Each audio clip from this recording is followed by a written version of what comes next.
خاتون جنت کی کنیزوں، آج تو عورتیں شوہر کی اجازت کے بغیر کہیں بھی چلی جاتی ہیں، شوہر کے حکم کے بغیر کہیں بھی چلی جاتی. شوہر کام پہ نکلا، ادھر یہ نکل گئی، اس کے گھر بیٹھ، اس کے گھر بیٹھ، یہاں جا وہاں جا.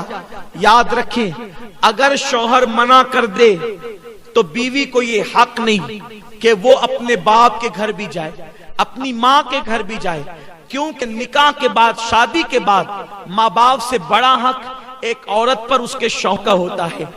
آقا کریم علیہ السلام فرماتے ہیں کہ اگر اسلام میں اللہ کے سوا کسی کو سجدہ کرنے کی اجازت ہوتی تو میں عورتوں کو حکم دیتا کہ وہ اپنے شوہر کو سجدہ کرے، لیکن چونکہ کسی کو غیر اللہ کو سجدہ کرنے کی اجازت نہیں.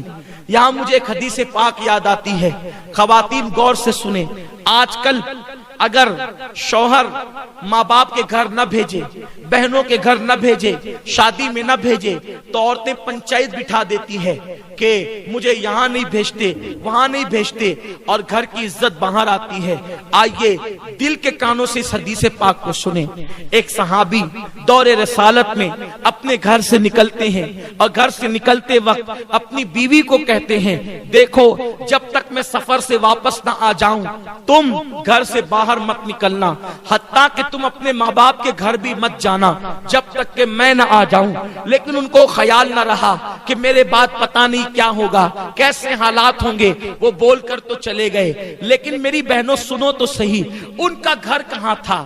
ان کا گھر سسرال کی اوپر کے حصے میں تھا، یعنی اوپر کے حصے میں میاں بیوی رہتے تھے اور نیچے کے حصے میں اس عورت کے ماں باپ رہتے تھے. اللہ اکبر. شوہر نے کہا کہ تم میرے آنے بغیر، میرے آئے بغیر نہ ماں باپ کے گھر جانا نہ کسی کے گھر جانا. شوہر چلے گئے. اتفاق ان کو پتہ نہیں رہا ہوگا کہ میرے جانے کے بعد ایسا حادثہ بھی ہو سکتا ہے. لوگوں نے اطلاع دی بیٹی کو، دیکھو تمہارے ابا بیمار ہو گئے، اس لیے اوپر سے نیچے ہی تو اتر کے آنا ہے. اس نے کہا کہ میرے شوہر نے منع کیا ہے کہیں جانے کے لیے، اس لیے میں نہیں جاؤں گی. اللہ اکبر. جب طبیعت زیادہ خراب ہوئی، طبیعت زیادہ سیریس ہوئی، تو لوگوں نے کہا ایسا لگتا ہے اب تمہارے باپ بچیں گے نہیں، ان کا انتقال ہو جائے گا، ذرا آ کر اپنے باپ کو دیکھ تو لو، دو باتیں تو آخری میں کر لو. میری بہنوں آپ سمجھ سکتی ہو جب باپ مرنے والا ہو تو کس بیٹی کی تمنا نہیں کہ وہ اپنے باپ سے بات کر لے.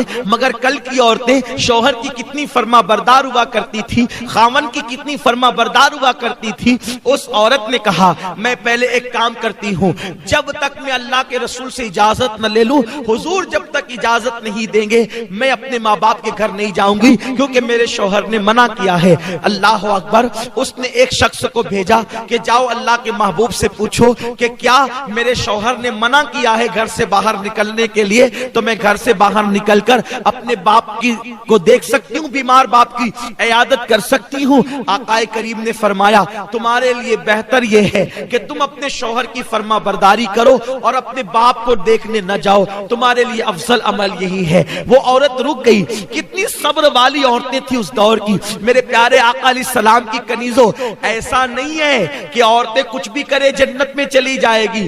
جنت میں جانے کے لیے قربانی دینی پڑے گی. میرے پیارے آقا علیہ السلام کی کنیزوں، اس کے بعد کچھ دن گزرے، خبر آئی تمہارے باپ کا انتقال ہو گیا، جنازہ تیار ہے، آخری صورت تو اپنے باپ کی دیکھ لو، آخری شکل تو اپنے باپ کی دیکھ لو. اس نے کہا اب ذرا دیکھو، ایک بیٹی اگر باپ کا انتقال ہو جائے اور بیٹی بمبئی میں رہے، دبئی میں رہے، سعودی میں رہے، وہ وہاں سے فوراً دوڑتی بھاگتی آتی ہے، اپنے باپ کا آخری چہرہ تو دیکھ لوں، اپنے باپ کی آخری شکل تو دیکھ لوں. مگر قربان جائے اے خاتون جنت کی کنیزوں، اس دور کی عورتیں کیسی تھی، انہوں نے حضور کے فرامین کو کیسے سینے میں بسایا تھا، انہوں نے قرآن و حدیث پہ کیسے عمل کیا تھا. ایک شخص کو بھیجا جاؤ آقا سے پوچھ کر کے آؤ میرے شوہر نے مجھے ماں باپ کے گھر جانے کے لیے منع کیا ہے، کیا میں اپنے باپ کی آخری شکل دیکھنے کے لیے جا سکتی ہوں؟ تو آقا کریم نے فرمایا اس عورت کے لیے افضل عمل یہی ہے کہ وہ اپنے باپ کی شکل دیکھنے نہ جائے اور اپنے شوہر کے فرمان پر عمل کرے۔